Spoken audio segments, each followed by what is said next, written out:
urge to run away, but hold her down with soggy clothes and breeze blocks. Motion capture, c'est le mot, même maintenant on dit mocap. Ça vient de motion capture, ça vient de capture du mouvement. La mocap a commencé à la fin du 19e. En France et aux États-Unis en même temps, il y avait Étienne Villemaret à Beaune et puis Muybridge en Californie. Tous les deux s'intéressaient au mouvement du cheval et donc ils ont mis au point une sorte de caméra pour filmer le mouvement, pour comprendre ce qui se passait. Filmant, en le décomposant en plein de petites images successives, ils ont inventé un peu la pellicule et la première partie du cinéma qui était l'enregistrement. Et donc la motion capture, elle était là avant le cinéma et c'est des gens qui s'intéressaient au mouvement humain et animal qui ont donné naissance au cinéma.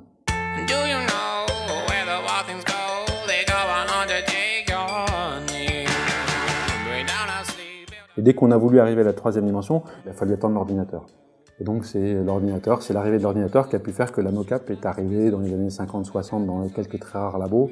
Et on a pu commencer à travailler là-dessus pour les jeux vidéo, pour l'image de synthèse. C'est-à-dire qu'on prend plein de caméras, et on suit sur chaque caméra un point, et en combinant l'information de deux caméras, on arrive à avoir la trajectoire du point dans l'espace.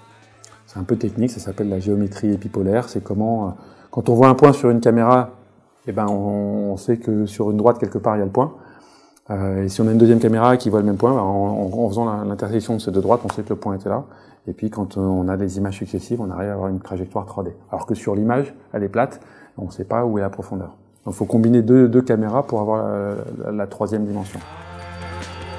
Donc on va mettre une cinquantaine de petits marqueurs sur le corps. Donc les marqueurs, c'est juste une petite boule de mousse recouverte de papier rétro-réfléchissant. Et donc dans motion capture, le capteur, c'est la caméra, c'est pas le marqueur. Donc on en met une cinquantaine, et les caméras ne verront que ça, mais même si on ne voit que 50 points sur l'acteur, on voit tout. On voit tout son jeu, on voit toute sa finesse, et si à un moment il triche, si à un moment il n'est pas bon, eh ben ça se verra dans les points. La mocap n'apporte pas de mouvement, ne permet pas d'enregistrer des mouvements non réalistes. On ne fait qu'enregistrer le mouvement humain de l'acteur qui est devant nous.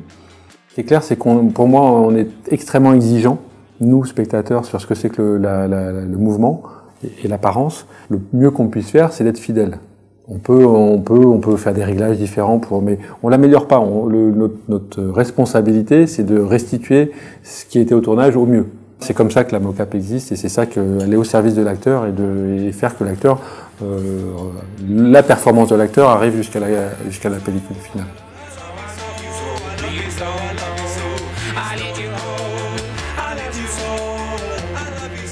L'avenir de la mocap n'est pas que dans le cinéma. L'avenir de la mocap, c'est les jeux vidéo énormément, c'est le cinéma, c'est le futur web, c'est beaucoup d'autres domaines. Donc c'est le corps qui revient dans l'histoire, on est dans un monde qui s'est virtualisé énormément. La mocap est encore en train de trouver ses marques et on n'a pas encore vu le grand film mocap. C'est encore le début. Et il y a encore beaucoup d'années avec plein de choses passionnantes à faire. I love you so, I love you so, I love you so.